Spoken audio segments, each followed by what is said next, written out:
کبھی درپیش جو کوئی مسئلہ پوچھ لے حاضر ہوں ہم ان کی بارگاہ۔ الحمدللہ رب العالمین والصلاة والسلام علی خاتم النبیین اما بعد فاعوذ باللہ من الشیطان الرجیم بسم اللہ الرحمن الرحیم الصلاة والسلام علیکہ یا رسول اللہ وعلی آلک واصحابک یا حبیب اللہ الصلاة والسلام علیکہ یا نبی اللہ وعلی آلک واصحابک یا نور اللہ۔ مدنی چینل کے ناظرین، پروگرام دارالافتاء اہل سنت میں آپ کو خوش آمدید کہتے ہیں، مرحبا کہتے ہیں۔ اللہ رب العالمین ہم سب کو دین اسلام کے احکامات سیکھ کر سمجھ کر ان پر عمل پیرا ہونے کی توفیق عطا فرمائے۔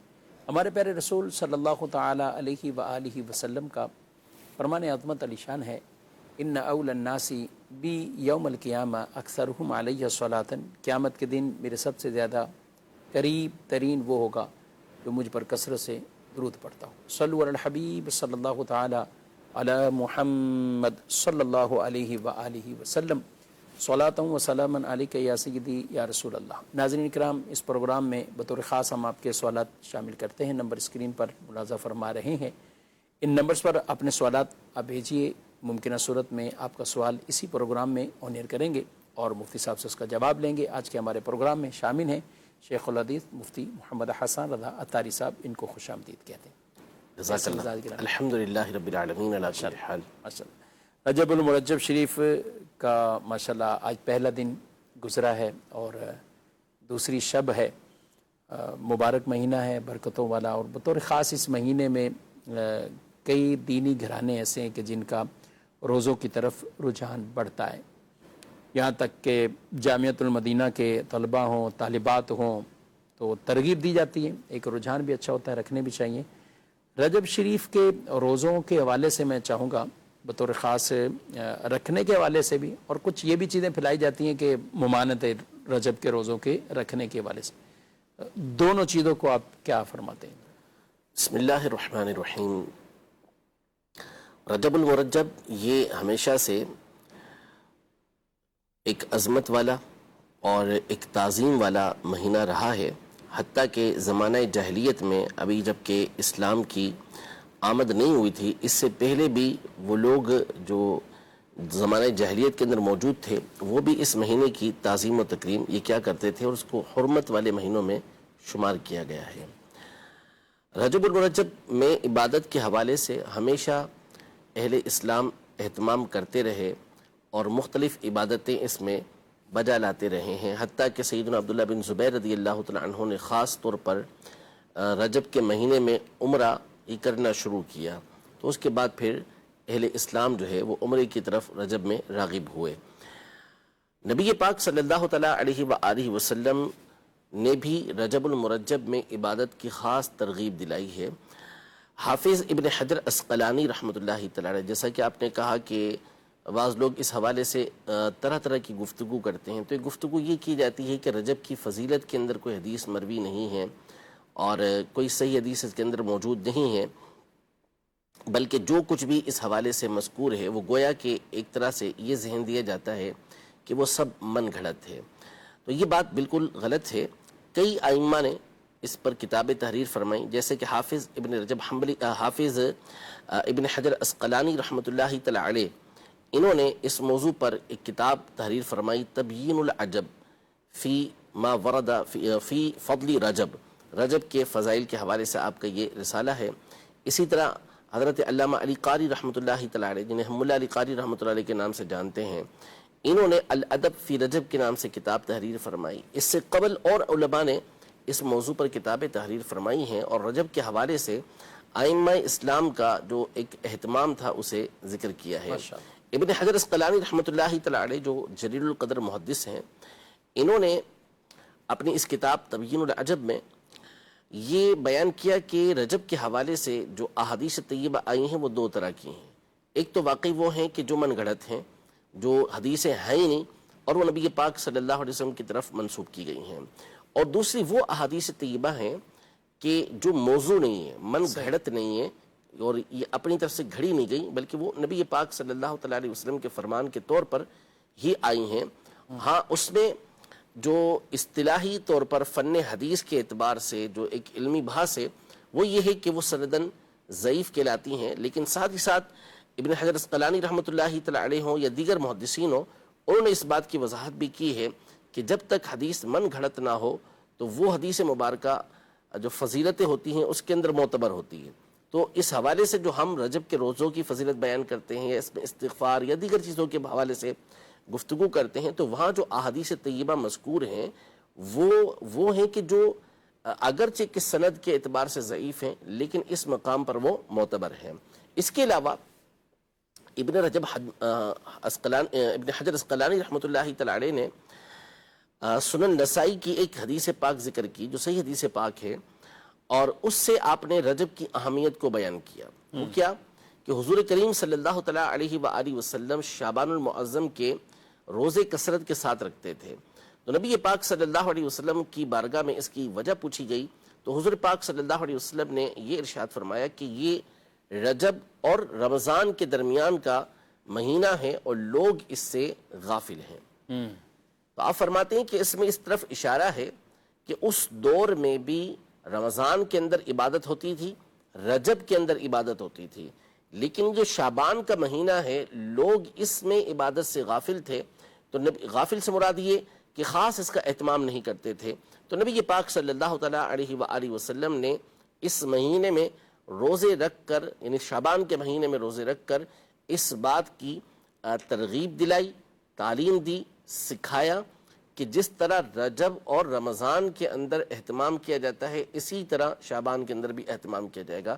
حافظ ابن حجر عسقلانی رحمۃ اللہ تعالی علیہ فرماتے ہیں کہ یہ حدیث مبارکہ بھی جو رجب ہے اس کی فضیلت کے اوپر دلالت کرتی ہے، یہ اس کی اہمیت کو ہمارے سامنے بیان کرتی ہے۔ تو یوں کہنا کہ نہیں جی کوئی چیز بھی اس کے اندر ایسی نہیں ہے کہ جس پر عمل نہ کیا جا سکے، تو ایسا نہیں ہے۔ رجب ہمیشہ سے اہمیت کا حامل رہا ہے اور اسلام میں بھی اس کو اہمیت دی گئی ہے، اس میں عبادت کا اہتمام کرنے کا حکم دیا گیا ہے۔ ماشاءاللہ، اور روزے بھی رکھیں گے اور اس کے روزے بھی فضیلت والے ہیں باقاعدہ۔ بطور خاص بات کریں تو ابتدائی جو 3 ایام ہیں، 3 روزے ہیں، ان کی ایک الگ سے فضیلت منقول ہے، کوشش یہی کرتے رہنا چاہیے۔ اچھا، نفلی روزے ہوں یا قضا کے روزے ہیں تو دونوں ایک ساتھ ہو سکتے؟ نہیں، روزے ایک ہی ہوں گے، یا تو نفلی ہوں گے یا پھر قضا کے روزے ہوں گے۔ اگر کسی نے دونوں کی نیت ملا کے کر لی تو اس صورت میں قضا روزے اس کے ادا ہو جائیں گے، نفلی روزے اس کے ادا نہیں ہوں گے۔ تو اب قضا روزے ہیں تو بہتر یہی ہے کہ جلد سے جلد پہلے قضا جو ہے وہ روزے ادا کر لیے جائیں، پھر اس کے بعد نفلی روزے یہ رکھے جائیں۔ جی، بڑھتے ہیں، ہمارے پاس کچھ ویڈیو سوالات ہیں، دیکھتے ہیں ناظرین کیا۔ میرا سوال یہ ہے کہ جب کسی کے میت پہ ہم جاتے ہیں تو وہاں پہ سورہ ملک اور اذان دی جاتی ہے، تو اس کی کیا فضائلت ہے؟ اس کی جواب عطا فرما دیں، جزاک اللہ۔ جی، سورہ ملک اور اذان وغیرہ پڑھی جاتی ہیں۔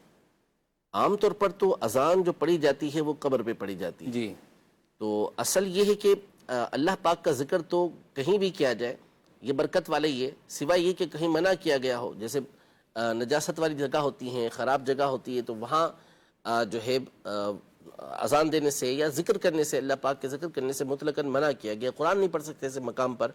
تو اصل یہ ہے کہ جب اللہ پاک کا ذکر کیا جاتا ہے تو اس میں برکتیں، رحمتیں یہ نازل ہوتی ہی ہیں، اور اذان میں ظاہر ہے کہ اللہ پاک کا ہی ذکر ہے، نبی پاک صلی اللہ تعالیٰ علیہ وسلم کی رسالت کی گواہی موجود ہے، اس کے اندر بھلائی کی طرف میں بلایا جا رہا ہے، تو یہ اذان جو ہے وہ اللہ پاک کی رحمتوں کے نزول کا سبب بنتی ہے، اور اذان کے ذریعے شیطان جو ہوتا ہے وہ دور بھاگتا ہے۔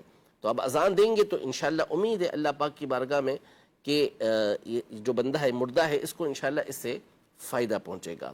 اسی طرح جو سورہ ملک پڑھی جاتی ہے، اگرچہ کہ حدیث مبارکہ کے اندر ایسا نہیں ہے کہ باقاعدہ کوئی سورہ ملک کے لیے ذکر آیا ہو، لیکن چونکہ قرآن ہے اور یہاں ممانعت کوئی نہیں ہے پڑھنے کی، اور الگ سے سورہ ملک کی وہ فضیلتیں موجود ہیں، وہ پڑھنے والے کے لیے فضیلت موجود ہے کہ جو بندہ پڑھتا ہے تو اس کو وہ عذاب قبر سے بچانے والی ہے۔ تو ایک طرح سے چونکہ قبر کا موقع ہے، اگر اس موقع پہ پڑھی جاتی ہے، جیسے سورہ یاسین پڑھی جاتی ہے، سورہ یاسین تو پڑھنے کا حکم بھی موجود ہے، ساتھ ہی ساتھ دوسرا حکم جو ہے، ساتھ ہی ساتھ سورہ ملک بھی پڑھی جاتی ہے، تو اس کو پڑھیں گے تو انشاءاللہ اس سے بھی فائدہ حاصل ہوگا۔ تو ممانعت کی کوئی ایسی وجہ یہاں پر موجود نہیں ہے جس کی بنیاد پر اس سے منع کیا جائے، تو قرآن پورا پڑھیں، سورہ ملک پڑھیں، سورہ یاسین کے پڑھیں، اس کے ساتھ کوئی اور سورت پڑھیں. جب منع نہیں کیا گیا شریعت کی طرف سے، کوئی ایسی ممانعت کی بات ہی نہیں ہے، تو پڑھنے میں کوئی حرج نہیں ہے. ٹھیک ہے، مزید سوال. کیا نبی صلی اللہ علیہ وآلہ وسلم عالم الغیب ہیں؟ حضور کی عالم غیب کہنا کیسے؟ جی دیکھیں، کچھ اصطلاحات ہوتی ہیں، کچھ القابات ہوتے ہیں. جیسے عز و جل، یہ اس کا معنی عزت والا، بزرگی والا، اور یقیناً یہ بات نبی پاک صلی اللہ علیہ وسلم کی ذات میں بھی پائی جاتی ہے. لیکن اس لفظی ترجمہ ہم جی کریں. ہاں، لیکن ہم حضور پاک صلی اللہ علیہ وسلم کو عز و جل نہیں کہہ سکتے، اس لیے کہ اب یہ جو جملہ ہے یہ اللہ جل شانہ کے ساتھ خاص ہے، سبحان اللہ. اللہ پاک کی ذات کے ساتھ خاص ہے. اسی طرح اور القابات ایسے ہوتے ہیں کہ جو مخصوص افراد کے ساتھ مخصوص ہو جاتے ہیں، یا دعائیں ہوتی ہیں کہ جو ان کے ساتھ مخصوص ہو جاتی ہیں، اب کسی اور کے ساتھ وہ نہیں بول سکتے. صلی اللہ علیہ وسلم ہے، یہ انبیاء بالخصوص ہمارے نبی پاک صلی اللہ علیہ وسلم کے ساتھ خاص ہے، تو کسی اور کو یہ نہیں کہہ سکتے. عالم الغیب کا جو لفظ ہے، کلمہ ہے، اگر آپ بات یہ کریں کہ نبی پاک صلی اللہ علیہ وسلم اللہ کے اذن سے غیب کو جاننے والے ہیں، تو یہ کہا جا سکتا ہے کہ عالم الغیب باذن اللہ، ٹھیک. اللہ کے اذن سے.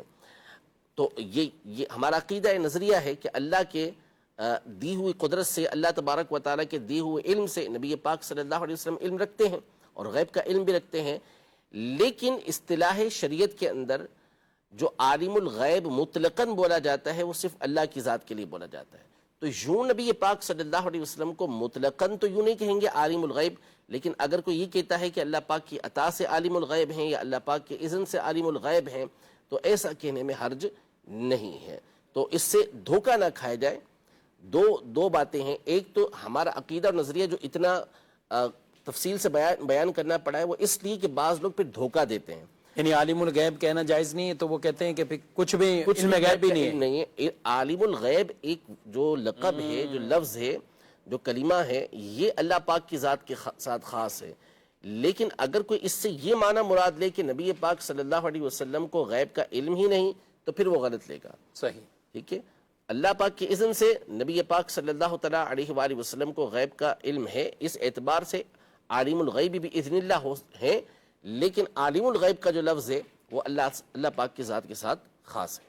اور علم غیب نبی کریم صلی اللہ علیہ وسلم کو ماکان تو دلائل کے انبار موجود ہیں، سبحان اللہ. کہ بلکہ خود نبی جب ہم نے کہہ دیا تو نبی کا مطلب ہے کہ جس کو غیب کا علم ہو. ماشاءاللہ. جی مزید سوال. میرا مفتی صاحب کی بارگاہ میں یہ سوال عرض ہے کہ سجدے کی حالت میں مرد کے پاؤں کی 3 انگلیوں کا پیٹ لگنا واجب ہے؟ آیا اگر کوئی سجدے کی حالت میں ساری انگلیاں پیچھے کی طرف بندہ کر دے تو کیا اس کا سجدہ ہو جائے گا؟ جی ساری انگلیاں، یعنی اب انہوں نے دونوں پاؤں کے نہیں کہا، ایک پاؤں کے بھی اگر اس طرح کرتا ہے تو بہرحال پورا مسئلہ ہی آپ بیان فرما دیں. جی کم از کم کتنی انگلی لگانا فرض، کتنی واجب، کتنی سنت؟ کم از کم ایک انگلی کا موڑ کر اس طرح ہو جانا کہ وہ قبلہ رو ہو جائے، موڑ کر، یہ ہے فرض. اس کے بغیر تو آپ کا سجدہ ہی ادا نہیں ہوگا. سجدہ اگر اس انداز میں کیا کہ ایک انگلی بھی مڑی ہوئی نہیں تھی کہ قبلہ رو ہو جاتی، تو اس صورت میں تو نماز ہی آپ کی سرے سے ہوئی نہ، دوبارہ پڑھنا پڑے گی. جی فرض ہے. اور دونوں پاؤں کی 3 انگلیاں، جن کو بعض علماء نے اکثر انگلیوں سے تعبیر کیا کہ ان کا مڑ کر قبلہ رو ہو جانا یہ واجب ہے. صحیح. لہذا اگر دونوں پاؤں کی 3 انگلیوں سے کم جو ہے وہ مڑ کر قبلہ رو ہوئی، تو اس صورت میں نماز یہ واجب الادا ہوگی، دوبارہ پڑھنا پڑے گی. اور تمام کی تمام انگلیاں موڑ کر یہ قبلہ رو ہو جائیں، یہ سنت مبارکہ ہے. یعنی موڑ کر یوں ہو جائے. ایک تو بعض لوگ یوں کر لیتے ہیں، ہاں وہ بھی موڑ کے پیچھے کی طرف کر رہے پیچھے کی طرف، جیسے یہ پاؤں کی انگلیاں ہیں تو موڑ کر یوں لے جاتے ہیں. تو یوں نہیں کرنا، بلکہ آپ کی انگلیاں یوں قبلہ، جیسے سامنے قبلہ ہے تو موڑ کر آپ کی یہ اس طرح ہو جائے. بعض لوگ یوں پیچھے کی طرف موڑے ہوئے ہوتے ہیں، تو یہ صحیح نہیں ہوتا. صحیح. اور یہ جو آپ نے کہا، یہ دوبارہ رکھیے ہاتھ، اگر آپ یہ جیسے صرف کنارے اور یہ ٹچ ہو رہے ہیں، یہ کیا ہے؟ یہ نہیں ہوگا، یہ درست نہیں ہے. ٹھیک ہے.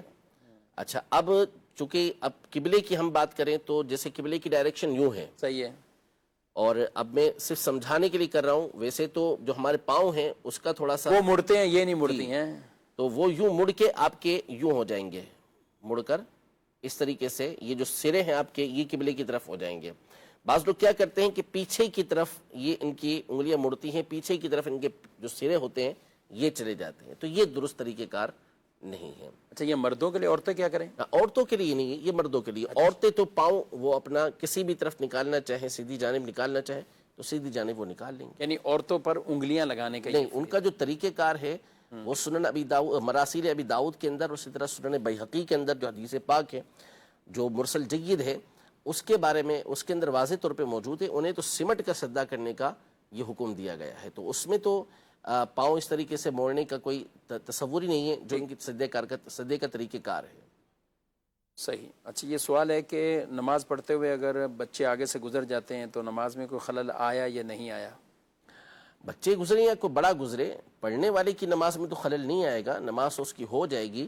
البتہ گزرنے والا اگر عاقل بالغ سمجھدار آدمی ہے اور وہ آگے سے گزر رہا ہے تو اگر بلا عذر شرعی، بلا اجازت شرعی آگے سے گزر رہا ہے تو وہ گناہگار ہوگا. نماز جو پڑھ رہا ہے اس کی نماز ہو جائے گی. بعض لوگ یہ سمجھتے ہیں کہ آگے سے اگر کوئی گزر گیا تو اس کی نماز ٹوٹ گئی، تو ایسا نہیں ہے کہ اس کی نماز ٹوٹ جائے. ٹھیک. مزید سوال. رجب کی 27 تاریخ کو روزہ رکھنے کا ثبوت، یہ ہمیں ترغیب دلائی جاتی ہے کہ اس کی روزہ رکھنے کے حوالے سے اس دن کے 27ویں تاریخ کو، تو یہ کہاں سے ثابت ہے؟ ارشاد فرمائیے گا. جی اس پر امام اہل سنت رحمۃ اللہ تعالی علیہ کی تفصیل کے ساتھ تحقیق ہے، اور شعب الایمان کی 2 حدیثوں میں جس میں 27 رجب کا روزہ رکھنے کا تذکرہ بھی موجود ہے اور اس کی فضیلت بھی موجود ہے، تو روزہ رکھنا وہاں سے ثابت ہے. اور اگر بالفرض کسی طرح کی کوئی اس کے اندر فضیلت نہ بھی ہوتی تو روزہ فی نفس ہی کوئی بری چیز نہیں ہے. کوئی بھی 27 رجب کو فضیلت موجود ہونے کے باوجود اسے واجب نہیں سمجھتا. صحیح. یہ فضیلت ہے پھر بھی واجب نہیں سمجھتا، مستحب کا درجہ. مستحب کا درجہ. اگر فضیلت نہ ہوتی پھر بھی اگر کوئی مستحب سمجھ کے رکھتا تو ٹھیک ہے. جب آپ 28 رجب کو رکھ سکتے ہیں، ابھی رکھ سکتے ہیں، آج سے 1 ہفتہ پہلے رکھ سکتے ہیں، تو 27 رجب نے کیا قصور کیا ہے کہ اس دن نہیں رکھ سکتے؟ کوئی بھی اسے واجب نہیں سمجھتا، کوئی بھی اسے فرض نہیں سمجھتا، بلکہ ایک مستحب کام سمجھ کے روزہ رکھ رہا ہوتا ہے. تو مسلمان کو پھر آپ کیوں نیکی سے روک رہے ہیں؟ حالانکہ یہاں پر فن حدیث کے اعتبار سے، اصول حدیث کے اعتبار سے ایسی احادیث طیبہ موجود ہیں کہ جن پر عمل کرنا یہ مستحب کام ہے، اچھا کام ہے کہ 27 رجب کو روزہ رکھا جائے. ٹھیک ہے. یہ سوال ہے کہ انسان اپنے والدین یا پیر دونوں میں زیادہ ادب کہاں کرے اور کن کا مرتبہ زیادہ ہے؟ یوں کر کے سوال ہے، کیا کہتے ہیں؟ دیکھیں ادب تو سبھی کا کرنا ہے، ٹھیک، ان کا بھی کرنا ہے، ان کا بھی کرنا ہے. اب پیر کے اپنے جو ہے وہ فضائل موجود ہیں، ماں باپ کے اپنے فضائل موجود ہیں. پیر یعنی مرشد جو ہوتا ہے اس کو کہتے ہیں کہ یہ پدر دل ہے، اور جو ماں باپ ہیں وہ پدر گل ہیں. یعنی مربی گل ہیں، وہ مربی دل ہے، یعنی جسم کو کی تربیت کرنے والے والدین ہیں اور یہ دل کی تربیت کرنے والے ہیں. تو اہمیت اور مرتبہ ایک لحاظ سے ان کا زیادہ ہے، لیکن احکام جو ہوتے ہیں کہ جو شریعت مطہرہ کے اندر وارد ہوئے ہیں کہ جو عمل کے اعتبار سے کہ کس کے حکم پر عمل کرنا یہ زیادہ موقع ہوتا ہے، ضروری ہوتا ہے، تو وہ بہرحال والدین کے لیے آئے ہیں کہ ان کی باتوں پر عمل کرنا یہ ضروری ہوتا ہے. لیکن یہ بہرحال ایک سوال برائے سوال عام طور پہ ہوتا ہے، ورنہ کوئی کنڈیشن کم ہی ایسی پیش آتی ہے کہ جہاں پر یہ بات پیدا ہو کہ یہاں مرشد کا ادب کریں یا والدین کا ادب کریں، دونوں کا ادب و احترام یہ ضروری ہوتا ہے، دونوں کا احترام کریں گے. کہیں ایسی کوئی صورتحال پیش آ جائے کہ وہ دونوں حکم دے رہے ہیں کسی چیز کا، تو اب وہ کس چیز کا حکم دے رہے ہیں اس کو دیکھا جائے گا. تو وہ آپ علماء اہل سنت سے پوچھ سکتے ہیں، وہ آپ کو بتا دیں گے کہ اس موقع پر کس طریقے سے دونوں کے حکم پر عمل ہو سکتا ہے، اور دونوں پر عمل نہیں ہو سکتا تو پھر آپ کو کس کے حکم پر عمل کرنا یہ ضروری ہوگا. ٹھیک ہے. خیر انہوں تو آداب کے والے سے بات کی، تو بعد اوقات ایسا ہوتا ہے کہ وہ والدین خود بھی انہی پیر صاحب کے مرید ہوتے ہیں. جی اچھا، وہ بھی والدین بھی چاہ رہے ہیں کہ یہ ہم بھی ادب کریں اور یہ بھی ادب کریں، یعنی وہ اولاد کے لیے یہی. اور آپ کہیں کہ پیر صاحب ہم جہاں بات کر رہے ہیں تو وہ جامع شرائط پیر کی، ظاہر ہے یہ جو شریعت مطہرہ میں، تو اب والدین بھی یا پورا گھرانہ ہی وہاں مرید ہے. تو اب کئی چیزیں ایسی ہوتی ہیں کہ وہاں یہ مقابلہ ہے ہی نہیں کہ ان کی بات مانی جائے یا ان کی بات مانی جائے. وہ اس کر رہا ہوں نا کہ کئی دفعہ ایسا ہوتا ہے کہ جو سوال برائے سوال ہوتا ہے. ہاں ایسے ہی خام خواہ، یعنی اس کو یہ ان کے اپنے مقام ہیں، ان کے اپنے مقام ہیں، پیر صاحبان کے بھی ان کے بھی اپنے مقام ہوتے ہیں، لیکن بہرحال وہ جو خاص جو پوچھنا ہے کہ یہاں پہ اگر اٹک جائیں تو اب ترجیح کیسے ہوگی، تو وہ سوال جب سامنے آئے گا تو پھر دیکھا جائے گا. ہو سکتا ہے وہاں کبھی معاملات ایسی ہو کہ شریعت مطہرہ ہی اس حکم کے مطابق پیر صاحب کو ہی ترجیح دے رہی ہے. پیر صاحب کی بات ٹھیک ہے کیونکہ وہ کسی ایسی چیز کے جو شرعی حکم ہے اور والدین کچھ اور کہہ رہے ہیں، یعنی اس میں بھی یہ بھی دیکھا جائے گا. پاسبلٹی. ٹھیک. اچھا، یہ نماز روزے کچھ خواتین کے مسائل بھی ایس ایم ایس پہ آ رہے ہوتے ہیں، اس کی کئی ڈیٹیل اور تفصیل بھی ہوتی ہے، کب روزہ رکھ سکتی ہیں کب نہیں رکھ سکتی. ایک تو بہت واضح جو شرعی عذر ایام کے طور پر جن میں روزہ رکھنے کی ممانعت ہے، لیکن جو شرعی عذر نہیں، ویسے عام نارمل بعض بیماریاں ہوتی ہیں. تو یہ سوال ہے، چلیں اس کا سوال تو ہو ہی گیا، آپ جواب بھی دے دیں کہ نہیں، ایک شرعی عذر ہوتا ہے، ایک شرعی عذر نہیں ہے، نارمل بیماری کے طور پہ کچھ ایسا عرضہ رہتا ہے خواتین کو، تو اس میں روزے رکھنے کی ممانعت ہوتی کیا؟ استحاضہ وغیرہ، یہ استحاضہ ہو گیا، لیکوریا ہو گیا، بعض اوقات اس طرح ہی سمجھتی ہیں. تو جب تک شرعی عذر نہیں ہے، مخصوص جو حیض و نفاس کے ایام ہوتے ہیں وہ نہیں ہے، تو روزہ وہ بالکل رکھ سکتی ہے. اور بعض صورتوں میں تو اسے رکھنا ہوگا، جیسے رمضان کے روزے ہیں اور ان دنوں میں ایام استحاضہ ہیں، یعنی ناپاکی کے دن نہیں ہیں، تو اس کو روزے اس میں رکھنا پڑیں گے، روزے اس سے معاف نہیں ہوں گے. اچھا، اس میں نماز کا بھی ہے نا، نماز بھی بالکل نماز بھی پڑھنا ہوگی. اور جیسے بعض صورتیں ہوتی ہیں اس میں تو ناپاکی بھی نہیں، جیسے لیکوریا مثال کے طور پر، تو لیکوریا میں اگر کسی طرح کی کوئی نجاست نہیں ہے، خالص سفید رطوبت ہے، تو وہ تو ویسے ہی ناپاک نہیں ہے، وہ تو پاک ہے، وہ تو کپڑوں پہ جسم پہ لگے گی. تو اگر نظافت کے لیے کوئی صاف کرتا ہے تو ٹھیک ہے، ورنہ اس کو پاک کرنا لازم نہیں ہے. ہاں اگر اس لیکوریا کے اندر کوئی نجاست ملی ہوئی ہے، کوئی اور گندگی ملی ہوئی ہے، تو اب وہ وضو آپ کا توڑ دے گی. جسم اب کپڑے پر کہیں لگی تو پھر اس صورت میں وہ کپڑے ناپاک ہو جائیں گے اور اس کو پاک کرنا پڑے گا. لیکن نماز پھر بھی پڑھنی ہے. صحیح، نماز معاف نہیں، یہ شرعی عذر نہیں ہے. بالکل، نماز اسی جو آزار ہیں انہیں کے اندر وہ معاف ہوتی ہے، اس کے علاوہ وہ معاف نہیں ہوتی. اور اس کے لیے دارالفتح اہل سنت کی ویب سائٹ پر پورا یہ رسالہ موجود ہے لیکوریا کے حوالے سے جو شرعی احکامات ہیں، تو اس رسالے کو، اس فتوے کا مطالعہ کیا جائے. اور یہ چیزیں بھی ناظرین کرام بطور خاص ہیں تو خواتین سے متعلق تو یہ علم سیکھنا بھی ضروری ہے، جنہیں یہ چیزیں، یہ مسائل درپیش ہوں کہ کہیں ایسا نہ ہو کہ وہ خواتین بہنیں یہ سمجھ کر ان مسائل کو بھی نہ سیکھیں اور اپنی نمازیں قضا کرتی رہیں، یا رمضان کے روزے آئے تو وہ روزے قضا کرنا شروع کر دیں. تو ان چیزوں کا بہرحال انہیں خیال رکھنا ہوگا. یا دارالفتح اہل سنت کے ویب سائٹ کا آپ دیکھ رہے ہیں، یہاں پر آپ رابطہ کریں گے، دارالفتح اہل سنت میں ڈائریکٹ فون کر کے بھی ان مسائل کی شرعی رہنمائی لی جا سکتی ہے. تو جو بھی کیفیات ہوں گی تو سوال جواب کرنے کی صورت میں آپ کو دارالفتح اہل سنت سے اس نمبر پر آپ رہنمائی لیں گے تو انشاءاللہ وہ آپ کی رہنمائی بھی کر دی جائے گی. اسی طرح خواتین کا الگ سے واٹس ایپ نمبر ہے کہ جس میں خواتین اسلامی بہنیں ہی جو دارالفتح سے متعلق ہیں وہ جواب دیتی ہیں. تو اس سروس سے خواتین بطور خاص شرعی مسائل پوچھنے کے لیے اس نمبر پر وہ رابطہ کر کے اس سروس پر اس طرح کے جو خواتین کے پیچیدہ مسائل ہوتے ہیں تو اس پر بھیج سکتی ہیں، انشاءاللہ ان کو رہنمائی کر دی جائے گی. مزید سوال؟ شوکت حسین عطاری عرض کر رہا ہوں، قادر پرراواں، مدینہ الاولیاء، ملتان شریف سے. میرا مفتی صاحب کی خدمت میں یہ سوال ہے کہ مسجد کے اندر شیشے کے دروازے لگے ہوئے ہیں جن میں آر پار نظر آتا ہے، دروازہ بند ہو آر پار نظر آتا ہے، سامنے کوئی نمازی نماز پڑھ رہا ہو تو کیا اس شیشے کی آڑ کو جو دروازہ ہے سترا سمجھا جائے گا؟ نمازی کے آگے سے گزرنا تو نہیں کہلائے گا؟ اس کے بارے میں ہماری شریعت کیا کہتی ہے، علماء ہماری کیا رہنمائی کرتے ہیں، یہ ذرا تھوڑی شفقت فرما کر جواب عطا فرمائیں. سبحان اللہ، ماشاء اللہ. کیا کہتے ہیں؟ سوال کا انداز بڑا پیارا ہے ان کا، بہت پیارا، ماشاء اللہ، اللہ برکت دے. تو یہ شیشہ جو ہے یہ سترا بن جاتا ہے کیونکہ لمبائی جو اس کی ہوتی ہے ظاہر ہے کہ وہ کافی لمبی ہوتی ہے، اوپر تک ہوتی ہے، اور چوڑائی اگر تو موٹائی اس کی ایک انگلیاں کے برابر ہے تو بھی کفایت کرے گا، اور چوڑائی اتنی ہے تو بھی وہ کفایت کرے گا، کافی ہوگا. تو شیشہ عام طور پر ایسا ہی ہوتا ہے. تو لہذا جو دروازے لگے ہوتے ہیں، خاص طور پہ یہ دروازوں کے اندر شیشے لگے ہوئے ہوتے ہیں، تو وہ ایسے ہیں کہ ان کے آگے سے گزرنے میں کوئی حرج نہیں ہے، گزر سکتے ان کے آگے. اچھا، یہ چپک نہیں رہا ہوتا زمین پر نیچے، ظاہر اس نے کھلنا بھی ہے بند بھی ہونا. جب کھلنا بند ہونا تو اس میں نیچے تو وہ دراڑ رہتی ہے, تو سائڈوں سے جب لگا ہوا ہے تو اس میں ہر ایک کوئی پورے حرج کا نہیں چپکنا تو ضروری نہیں, کوئی حرج بھی نہیں. اور ویسے اس میں دونوں تینوں طرح کے ہوتے ہیں. بعض بالکل چپکے ہوئے ہوتے ہیں, ریلنگ کے ساتھ چل رہے ہوتے ہیں, ان کی ریلنگ نیچے لگی ہوئی ہوتی ہے پوری. صحیح. لیکن اگر نہ بھی ہوں تو اس میں کوئی حرج نہیں ہے, اس کے آگے سے آپ گزر سکتے ہیں, کیونکہ سائڈوں سے وہ زمین پر اپنی بناوٹ کے اعتبار سے لگے ہوئے ہیں پورے کے پورے. ٹھیک ہے, ٹھیک. یہ مزید سوال. جی معلوم کرنا ہے کہ جو ہم نماز کے لیے ہم مسجد جاتے ہیں, فجر اور عصر کی نماز سے پہلے ہم کیا تحیۃ المسجد پڑھ سکتے ہیں کہ نہیں؟ کہ فجر کی اذان ہو چکی ہے اور ہم مسجد پہنچے تو ہم تحیۃ المسجد پڑھ سکتے ہیں کہ نہیں؟ اور دوسرے عصر کی اذان ہو چکی ہے اور ہم مسجد میں داخل ہو تو تحیۃ المسجد جو ہوتی ہے 2 رکعت نوافل, کیا ہم پڑھ سکتے ہیں کہ نہیں؟ ذرا اس بارے میں رہنمائی فرما دیجیے. جی. عصر کی اذان ہو چکی, اب مسجد میں گئے ہیں تو فرض پڑھنے سے پہلے آپ جتنے چاہے نوافل پڑھ سکتے ہیں.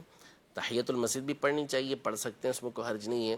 اور نوافل پڑھنا چاہتے ہیں پڑھ سکتے ہیں. لیکن جب عصر کے فرض آپ نے پڑھ لیے تو اب عصر کے فرض پڑھنے کے بعد کوئی نوافل آپ نہیں پڑھ سکتے, یہاں تک کہ مغرب کا وقت ہو جائے. آپ پھر مغرب کی نماز ادا کریں, اس کے بعد جتنے آپ کو نفل پڑھنے وہ پڑھیں. جہاں تک رہا فجر کا معاملہ, تو جی فجر کا جو معاملہ ہے تو اس میں طلوع فجر ہو گئی, یعنی جب فجر کا وقت شروع ہو گیا تو اب اس کے بعد سے لے کر سورج کے طلوع ہونے کے بعد 20 منٹ تک جو وقت ہے, اس میں صرف سنت فجر جو ہیں وہ ہم پڑھ سکتے ہیں, وہ بھی فجر کے جو فرض ہیں اس سے پہلے پڑھنے ہیں. اس کے علاوہ کسی طرح کی کوئی نفل پڑھنے کی اجازت نہیں ہے. لہذا آپ مسجد میں آتے ہیں اور سنت فجر ادا کریں گے تو انشاءاللہ اسی ضمن میں آپ کو تحیۃ المسجد کا ثواب مل جائے گا, لیکن آپ نفل کے طور پر باقاعدہ وہ 2 رکعتیں نہیں پڑھ سکتے. کچھ ایس ایم ایس بھی ہیں, ان کو بھی شامل کریں گے. داڑھی یا بالوں پر کون سی مہندی یا رنگ لگایا جا سکتا ہے, کون سا منع ہے قرآن و حدیث کی روشنی؟ کالے رنگ کا, اور ایسا کلر کہ جو کالے جیسا ہو, یعنی دیکھنے میں کالا نظر آئے, تو ایسا کلر داڑھی اور سر کے بالوں میں نہیں لگا سکتے. مردوں یا عورتیں؟ مرد ہوں یا عورتیں ہوں, دونوں کو. یعنی مرد جو ہے وہ سر اور داڑھی دونوں پر نہیں لگا سکتے, اور عورتیں جو ہے وہ سر کے بالوں میں ایسا کلر نہیں لگا سکتی. باقی اس کے علاوہ جو دیگر کلر ہیں تو جو لوگوں میں معروف ہوں وہ استعمال کریں. صحیح. جیسے لائٹ براؤن ہوتا ہے, گولڈن ہوتا ہے, یا کچھ ریڈ شیپ کے اندر ہوتا ہے تھوڑا سا, تو وہ استعمال کرتے ہیں تو ٹھیک ہے.